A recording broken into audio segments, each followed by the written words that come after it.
जिल्ला मेरो देश नेपाल हिमाल पहाड तराई विशाल नेपाली हुनु मेरो शान हो यार जय नेपाल जय नेपाल बारम्बार हिमाल पहाड तराई हाम्रो मान हो नेपाली हुनु मेरो ठुलो शान हो यो माटो मेरो जीवन यही मेरो प्राण नेपाल नै मेरो पहिचान बुद्ध जन्मेको शान्तिको धाम पशुपतिनाथ हाम्रो आस्था नाम यो देशमा माया र विश्वास बस्छ हरेक नेपालीको मुटु यही धड्कन छ जय नेपाल निर्माण गरेका थिए।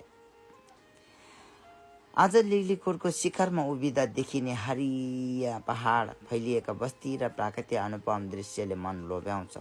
तर यी दृश्यहरूभन्दा गहिरो छ यहाँको इतिहास। यही माटोले विगतका सङ्घर्ष साहस र आफ्नै भूमिप्रतिको समर्पणलाई मौन रूपमा सम्झिरहेको छ। समयले धेरै संरचनाहरू परिवर्तन गरिसकेको छ तर लिगलिकोटको ऐतिहासिक गरिमा अझै जीवित छ।